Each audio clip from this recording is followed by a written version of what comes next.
तेलंगाना हुकूमत के मुशीर मोहम्मद अली शब्बीर ने बुध के रोज निजामाबाद के निजाम पैलेस फंक्शन हॉल बौद्धन रोड में तेलंगाना अक़लियती तस्लीम शुदा स्कूल्स एसोसिएशन निजामाबाद की 10 साला तक़रीबात में शिरकत की।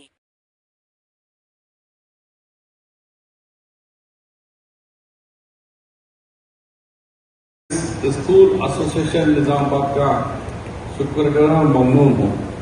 मैं आके पूछा भाई तुम्हारे जो मसाइल है क्या, वो तो बहुत कम है बोले, और भी खुश हो गया वो कि मसाइल नहीं है, सब मीटिंग है ये नहीं तो मिसाइल का अंबार मेरे सर पे लगा देते मैं उठने की मुश्किल हो जाती है।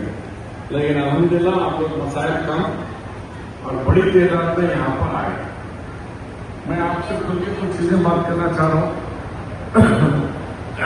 तेलंगाना की जो लड़ाई थी वो नौकरियों पे पानी की लड़ाई में थी, तो मगर केसीआर साहब ने 10 साल तक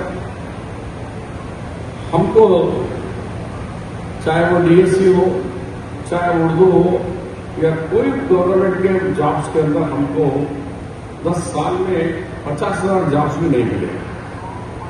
लेकिन आप लोगों की मदद से कांग्रेस पार्टी हुकूमत में आने के बाद सिर्फ 9 महीने में 3 महीने इलेक्शन के चले गए पार्लियामेंट के, 6 महीने में 56,000 सरकारी नौकरियां हमने दी हैं। 56,000 गवर्नमेंट जॉब्स, जिसमें 4,000 नर्सेस हैं, 11,000 पुलिस है।